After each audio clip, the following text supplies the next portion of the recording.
और उत्तर प्रदेश के होने वाले मुख्यमंत्री हमारे बीच, हमारे इस इलाके में आ रहे हैं। 5 साल से आपने और हम सबने जिस तरह का जीवन जिया है, जिस तरह से चारों तरफ से एक तरह दुखों का पहाड़ हम सबके सामने खड़ा हुआ, ऐसा इससे पहले कभी किसी सरकार में नहीं हुआ। इस कोरोना काल के कारण 2 साल से स्कूल बंद है, कॉलेज बंद है, यूनिवर्सिटी बंद है, यानी पढ़ाई के जितने भी संस्थान हैं सब बंद हैं, अदालतें बंद हैं, बाकी सब खुले हैं। सरकार चल रही है, रेल चल रही है, बस चल रही है, रैलियां हो रही हैं, बाजार खुले हैं, लेकिन पढ़ाई बंद है। और सरकार जिस तरह से पढ़ाई के इंतजाम की बात कर रही है, वीडियो कॉन्फ्रेंसिंग से, यानी जिसके पास में एंड्रॉइड मोबाइल है या लैपटॉप है, उससे कंप्यूटर, उससे जो पढ़ाई हो रही है, तो 100 में से मात्र 23 बच्चे पढ़ पा रहे हैं। यानी 77 बच्चों को पढ़ाई का कुछ भी कोई व्यवस्था नहीं है। यह है सरकार की नीति। इससे नहीं लगता आपको कि सरकार इस देश की शिक्षा को पूरी तरह से तबाह करना चाहती है और चाहती है कि इस देश की आने वाली पीढ़ी अनपढ़ बनी रहे?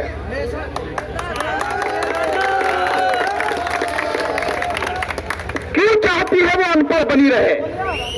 क्योंकि जो वो काम कर रही है देश की तबाही के, वो आपकी जानकारी में आ ही ना सके, आप इसके विषय में जान ही ना सको, सोच ही ना सको, सरकार की चालों को आप समझ ना सको, इसलिए सारी चीजें हो रही हैं।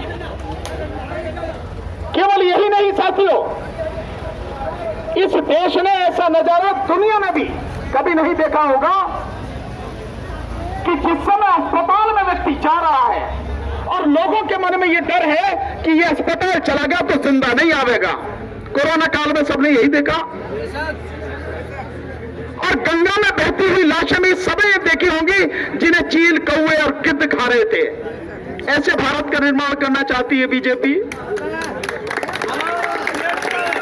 गंगा की रेती में दबी हुई लाशें भी दुनिया में पहली बार आपने कहीं देखी होंगी, इससे पहले कहीं यह नजारा नहीं देखा।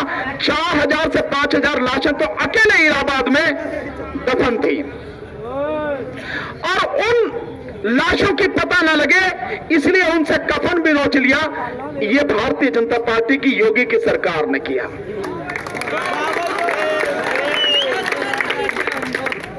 साथियों, आपके पास में पढ़ाई के लिए पैसा नहीं है, सरकार के पास में दवाई के लिए पैसा नहीं है, लेकिन कोरोना काल में जितना बड़ा भ्रष्टाचार खुद योगी सरकार ने किया, ऐसा भ्रष्टाचार भी आपको कहीं नजर नहीं आएगा।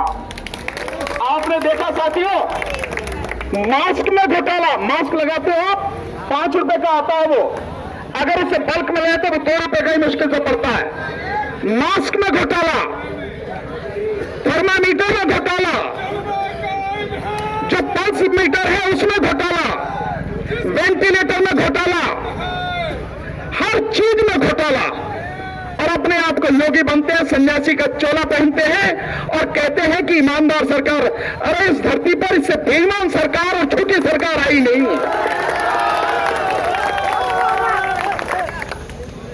इसलिए साथियों, ऐसी सरकार को हटाना बहुत बड़ी जिम्मेदारी है। एक चीज आपको बताना चाहूंगा, सबको ध्यान रखने की जरूरत है। देखिए, जिस पार्टी से टक्कर है हमारी, बहुत ही शातिर किस्म के लोग हैं, निहायत झूठे और बेईमान लोग हैं, और सत्ता के भूखे नहीं है, सत्ता की हवस है, उसके लिए वो कुछ भी कर सकते हैं। इसलिए हमें बहुत मजबूती से तैयार रहना। जो जोश आज है हमारा, जिस दिन तक जीत कर सरकार न बन जाए, ये जोश, ये ताकत, ये जागरूकता उस दिन तक बरकरार रहनी चाहिए। नहीं तो साथियों, बोई हुई फसल, तैयार की हुई फसल बीजेपी का छुट्टा सांड चढ़ के ले जाएगा। ध्यान रखना इस बात को। इसलिए साथियों, इसलिए जिस दिन वोट पड़े, एक एक वोट पड़नी चाहिए और जहां तक जाने की अनुमति हो वह बहुत बड़ी संख्या में लोगों का जमावड़ा होना चाहिए, ताकि अगर पोलिंग पार्टी में कोई बेईमान अधिकारी कर्मचारी हो तो उसे यह खौफ होना चाहिए, तूने अगर बेईमानी करी तो भीड़ उधेड़ देगी। बिल्कुल मैं इन्हीं शब्दों में कह रहा हूं। इसके अलावा जिस दिन गिनती हो यही हमें तब रखना, क्योंकि ये यही बेईमानी करेंगे, या तो पोलिंग पार्टी के माध्यम से बेईमानी होगी वोट डालने में, और या फिर जिस समय गिनती होंगी तो ये जो अधिकारी है, कलेक्टर है, एसपी है, एडीएम है, एसडीएम है, ये बेईमानी करेंगे। तो ध्यान रखना, जहां तक भी जा सकते हैं वहां जमावड़ा होना चाहिए। जैसा ये मेला लग रहा है, इससे कई गुना मेला काउंटिंग स्टेशन पर होना चाहिए। अधिकारियों को ये महसूस होना चाहिए, उन्हें ये संदेश जाना चाहिए कि बाहर इतनी भीड़ है, अगर तुमने बेईमानी करी तो तुम्हें उधेड़ के फेंक देगी। ये बिल्कुल ध्यान रखना।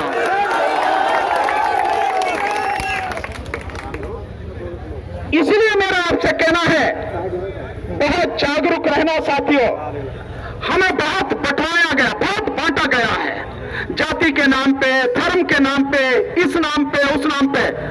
बटना नहीं है, कुछ भी हो जाए, चाहे जो कहे दे, कुछ भी कहे, बटना नहीं है, इकट्ठे रहना है, एक एक वोट डालनी है। उत्तर प्रदेश का ये जो चुनाव है, आज तक के भारत के चुनावी इतिहास में सबसे महत्वपूर्ण है। इसे टर्निंग पॉइंट कहते हैं। अगर किसी भी हालत में इस चुनाव में हम चूक गए, मौका नहीं आने वाला है, तुम्हारे वोट का अधिकार छिन जाएगा। 2024 का शायद चुनाव भी ना हो, अगर इसमें हम जरा सी भी कमी हमने कर दी या बीजेपी किसी तरह से जीत के आ गई, तो बहुत महत्वपूर्ण चुनाव है। ध्यान रखना, अपनी आने वाली पीढ़ी, अपनी आने वाली नस्लों को बचाने का चुनाव है। इसमें कोई कोताही मत बरतना, इसमें कोई कमी मत बरतना साथियों। इतना ही, मुझे इतना ही कहना है, क्योंकि मैं लगातार आपको बताता रहता हूं, बोलता रहता हूं, इसलिए आज आपके साथ भी मैं यहां खड़ा हूं, क्योंकि जो हमारी पार्टी है, राष्ट्रीय जनहित संघर्ष पार्टी, हमने समाजवादी पार्टी के साथ में गठबंधन किया है। बिना किसी शर्त के हमने कोई सीट नहीं ली है, नहीं हमने कोई शर्त रखी है, लेकिन बीजेपी को जड़ से उखाड़ के फेंकने के लिए हमने यह गठबंधन किया है साथियों। और पूरी ताकत से आपके साथ में है। मेरी जिम्मेदारी है उत्तर प्रदेश की सभी सीटों पर जा जाकर समाजवादी पार्टी और समाजवादी पार्टी गठबंधन के जो कैंडिडेट हैं उनको जिताने के लिए काम करना, और हम लगातार रात दिन यही सब कुछ कर रहे हैं साथियों। इसलिए आपको आज मैं नजर आता हूं कहीं भी, जैसे मैं कल भी था खुर्जा में, अलीगढ़ से हम लोग आए, उससे पहले मेरठ में थे, लगातार यहां से लेकर वहां हम घूम रहे हैं। और अब फर्स्ट फेज का चुनाव ये खत्म होगा तो फिर हम आगे चले जाएंगे, आगे का जो इलाका है सेकंड फेज, थर्ड फेज, वहां पे लगातार काम करेंगे। मैं कल भी आपके साथ में था जब CA/NRC का आंदोलन था, उससे पहले जब आंगनवाड़ी आंदोलन था तब भी आपके साथ में था उसी ताकत से।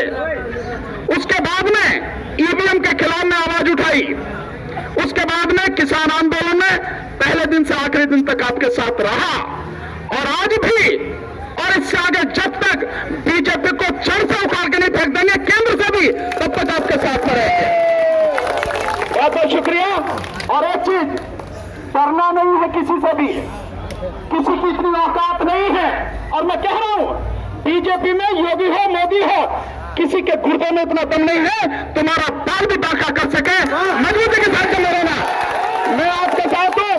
किसान आंदोलन में भी कहा कोई मुकदमा होगा फिर ही लड़ूंगा और किसी की सजा नहीं होने दूंगा। आज भी गारंटी दे रहा हूं, अपनी तरफ से कानून तोड़ना मत, लेकिन अगर कोई तोड़े, कोई आपको कुछ कहे तो छोड़ना भी नहीं, मुकदमा फिर ही लड़ूंगा, सजा होने नहीं दूंगा। बहुत बहुत शुक्रिया।